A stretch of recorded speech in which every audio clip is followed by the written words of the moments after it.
Só de segurança já vai ter uns 60 anos de título, então nós vamos ter que reforçar essa mesa aqui. Bastante. A galera que gosta de estudar, né? Sempre estudando também. E o mercado ele é muito dinâmico, né? Então ele obriga que a gente sempre esteja estudando, aperfeiçoando. E a segurança, que era uma segurança que tratava muito de setor e máquinas, hoje ela é muito voltada para a pessoa, né? E tem que ser isso mesmo.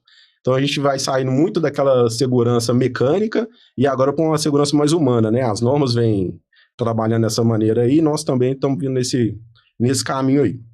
Então, primeiro eu gostaria de fazer uma pergunta para vocês aqui, para a gente discutir um pouquinho sobre um tema que da pandemia para cá vem crescendo, né, na segurança do trabalho, mas para a gente ver como que está a qualidade no mercado, como que vocês veem a questão dos treinamentos online. Qual que é a opinião de vocês, né, sobre o treinamento online, se vocês acham que é eficaz, se não é, o que vocês pensam disso, como que vocês veem que poderiam melhorar, o que vocês veem que no mercado está faltando na parte de treinamento online. E aí, pode começar com o Leonardo Reis. Bom, treinamento online, a ideia dele é muito boa, né? A ideia que foi muito aperfeiçoada na época da pandemia e é uma situação que foi acelerada, né? Antigamente a gente via que tinha um ou outro treinamento online, mas hoje nós vimos que começou a ser acelerado depois da época da pandemia. Então, tudo que é muito acelerado, a gente tem os prós e os contras, né? Então, o treinamento ele é bom para imagino eu, para um certo nível hierárquico. Para outras pessoas, para outros níveis da hierarquia, às vezes a gente imagina que deixa a desejar um pouco. Por causa da credibilidade, por falta de credibilidade, por falta de fiscalização. Então, muitas das vezes, falta ali aquele tato com o instrutor no momento que tiver uma dúvida. Então, a pessoa tem que ser muito autodidata, ela tem que buscar informações, e não é todo mundo que tem essa capacidade, essa vontade de ser autodidata e buscar algo a mais ali para que, de fato, esse treinamento online ele seja eficaz, né? Então, hoje é um treinamento que ajuda muito, né, a conseguir ali a formação, mas é uma coisa que precisa ser melhorada, né? A gente precisa de fiscalização, a gente precisa dar uma melhorada nessa questão da capacitação das pessoas versus o que ela de fato aprendeu, que vai colocar em prática lá na área operacional. Tá, e no seu dia a dia, qual que é, assim, dentro das empresas, o que você vê que mais dificulta isso aí? O que mais dificulta, na verdade, o treinamento em si, ele dá uma agilizada no processo de mobilização, enfim, mas o que dificulta para a gente é, de fato, assimilar aquilo que foi absorvido nesse treinamento com o que, de fato, precisa ser colocado em prática na área de trabalho, na área operacional. A gente percebe que uma dificuldade grande que a gente tem é de que as pessoas cheguem no local de trabalho, cheguem na área operacional, sabendo o que tem que fazer, o que tem que ser feito, e a gente percebe que há uma defasagem aí nesse aprendizado. Entendi. E aí, Léo? Eu falo que tem uns pós e contra, né, com relação aos treinamentos online. Se a gente for pegar pontos positivos, nós temos questão de custo, questão de deslocamento. Nós temos algumas empresas que têm filiais em determinadas regiões que vai facilitar. O colaborador ele não precisa deslocar, mas tem outros pontos que não são pontos negativos, né? Podemos observar a questão tanto por parte da empresa que tem o treinamento online, também por parte do colaborador. Vamos pegar a empresa que fornece o treinamento online.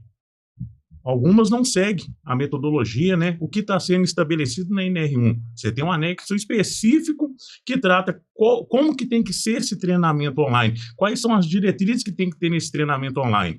Agora a gente pega o lado do colaborador. O Léo falou muito bem sobre a questão de colocar em prática, né? O comprometimento, a dedicação do trabalhador quando ele está participando do treinamento online. Simplesmente não deixa ali o computador ligado ou deixa o celular ligado, vai passando conteúdo e ele está realizando outras atividades. Então a gente tem essa situação no treinamento online. E na hora que a gente vai para a prática, aí a gente vê realmente se o treinamento foi eficaz ou não, porque o conteúdo que foi passado, o trabalhador às vezes não coloca em prática. Isso a gente também vê muito no treinamento presencial, mas a probabilidade maior de acontecer no treinamento online, isso é sem sombra de dúvida a minha observação, o que eu vejo no dia a dia em relação ao treinamento online. Eu vejo tudo isso aí que vocês estão falando, e uma coisa também que me chama muita atenção, que as empresas ainda não estão preparadas para ter o treinamento online, né? Ela não tem uma sala para esse treinamento, onde o trabalhador consegue focar, né, a sua atividade só naquele treinamento. Normalmente o trabalhador está realizando uma atividade, fazendo treinamento online, dentro do escritório, dentro do administrativo. Mas tem alguns pontos a melhorar, sim, na parte de treinamento online, mas essa parte de assimilação aí é uma coisa que tem que estudar bastante. Mesmo a gente criando laboratórios, criando algumas coisas para o pessoal interagir como prática, tem que melhorar quando o treinamento é 100% online, né? Sim. Uma coisa também que eu vejo, uma situação que eu vejo que o pessoal está mudando muito na questão da norma é o que é treinamento 100% online e o que é treinamento 100% presencial.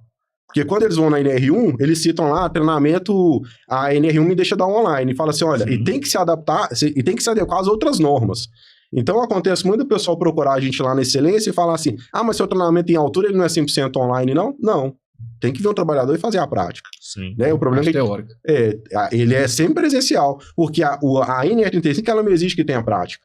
Como a gente tem isso na NR33, NR12 e outras normas também onde te exige prática. Já para outras não, outras a gente pode só fazer teoria mesmo, é dentro desse sentido aí. Já que a gente falou da prática, vamos aqui, o que eu penso sobre, que eu estou vendo acontecendo muito na prática? As pessoas entram em contato e falam assim, me dá um treinamento, eu preciso de um treinamento de NR35. Ok, mas elas nunca falam qual tipo de trabalho em altura que o trabalhador dela executa. Então eu vejo muito uma prática do mercado de ter treinamentos genéricos. Uma vez que dentro da NR35, olha, você vai fazer trabalho em altura com o quê? Eu vou fazer trabalho em altura com andaime. Então, ele tem que ser voltado para a área de andaime. Eu vou fazer um treinamento de NR12. Ele tem que ser voltado para aquela máquina da NR12. E aí, qual que é a opinião de vocês sobre esse tema? Como que vocês fazem a captação do treinamento? Como é que vocês olham isso no mercado? Quando vocês vão procurar uma consultoria para dar treinamento, é avaliado se aquela consultoria tem os equipamentos que vocês têm na empresa, é passado por isso, como que é feito? De fato, uma das coisas que a gente sempre busca é montar um escopo de qualidade. Você tem que montar um escopo de trabalho, um escopo do que você está querendo, você tem que montar ele de acordo com a sua realidade. Esse treinamento, igual o exemplo de NR35, onde você vai e fica lá dando nó, que daqui a um tempinho você já esqueceu, se isso não faz parte da sua realidade, aquele conteúdo a gente pode até passar por ele, que em algum momento você pode precisar, mas o ideal é você focar naquilo que você tem. Então, eu sempre busco montar um bom escopo e sempre pegar essas propostas e dar uma olhada para ver se reflete de fato aquilo que eu pedi e o que é a minha necessidade. Porque senão você investe tempo no treinamento e quando você sai de lá, o que foi passado versus a prática na área de trabalho, você não consegue assimilar aquilo ali, ainda fica muita dúvida, né? Gerando um risco para o trabalhador. Uma das experiências que eu mais vivo nisso aí, quando a gente está ministrando treinamento, o trabalhador chega e você pede ele para colocar o cinto, não, já estou fazendo a 5ª reciclagem. Ok. 10 anos fazendo treinamento. Ele, ok. Coloca o cinto. Ele não consegue colocar o cinto. Aí você começa a ensinar o cinto. Não, mas como é que faz aquele nó mesmo? Como é que faz? Mas você trabalha com corda? Não trabalho com corda. Então não tem muita lógica. Não, trabalho com corda. Aí você vai ter os treinamentos para corda e tudo. Que aí são os iratas da vida, são treinamentos mais técnicos. Mas, eu trabalho com... lá na empresa a gente não trabalha com talabarte, a gente trabalha com trava-quedas. E aí seu treinamento só fala de talabarte, aí aquele trabalhador não sabe utilizar o equipamento. Então é uma coisa que acontece muito aí. E aí, Léo? Na prática, só concluindo, apresentar a ferramenta que você tem, se é corda, se é mosquetões, você tem que apresentar o que você tem ali no seu local de trabalho para o trabalhador, ainda nesse treinamento. Porque senão, de fato... quando precisar, ele não vai saber utilizar, porque o conteúdo do treinamento dele não foi a realidade do que é necessário no dia a dia. Sim. Eu tenho uma experiência interessante que a gente passou lá na Excelência. Um cliente solicitou que a gente desse um treinamento de altura para o pessoal que trabalha com linha telefônica. E eles viraram para mim e falaram assim, cara, a gente precisa de um equipamento que chama linha de vida de meio de vão. E até então, isso uns 4 anos atrás, eu nem tinha escutado falar sobre esse assunto. Falei, cara, eu não tenho esse equipamento não, mas tem, e meu pessoal tem que ser treinado nele. Fui procurar, só tem uma empresa no Sul que vendia, hoje eu não sei. A gente foi lá, comprou, montou a estrutura para aquela empresa e treinamos o trabalhador naquilo, mas a gente precisou de um prazo. E aí eu vou brincando com o pessoal que eles falam assim, Você sempre está falando que tem que melhorar o espaço aqui na excelência, tá? Porque cada empresa solicita uma coisa. Então, à medida que você vai comprando, chega um momento que seu espaço vai ficando pequeno, mas sempre adequado ao treinamento. E eu vejo treinamentos muito genéricos, entendeu? Que é um problema. Pode ir lá, Léo. O que o Léo falou é super importante, né? A questão de um bom escopo. O que você precisa ali realmente para capacitar os empregados?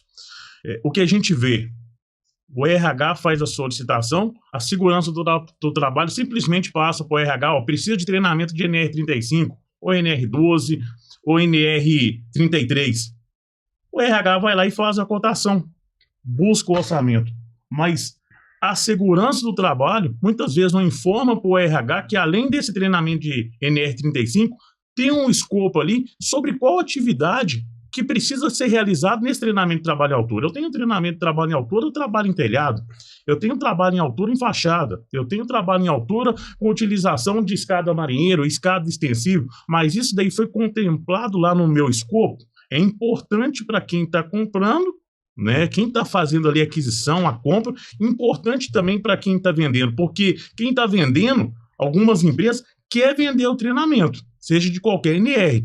Mas se quem está comprando não passa um escopo definido sobre o que quer que apresenta ali naquele treinamento, aí fica complicado. Aí chega na hora da realização do treinamento, o colaborador ele executa uma determinada atividade e ali durante o treinamento ali é passado sobre vários temas que na realidade vai aproveitar ali 20%, 30% do que realmente o trabalhador executa na sua atividade. E a pessoa, quem faz esse tipo de trabalho, elaborar um escopo, de repente para passar para o RH, se for o caso da organização, ou de fato buscar no mercado, ele é tido como chato, né? Eu chamo de criterioso. Sim.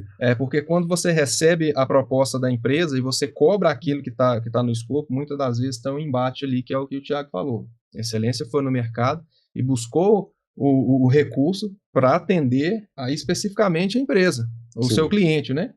Agora, a gente tem essa dificuldade da empresa que a gente buscou no mercado de entender a necessidade, e isso aqui que a gente está discutindo, que existe diversos trabalhos em altura, diversas situações, tipos de atividade, mas que a minha realidade é essa, e que você coloca no escopo, mas eles às vezes não conseguem atender e acham que é só um capricho nosso, né?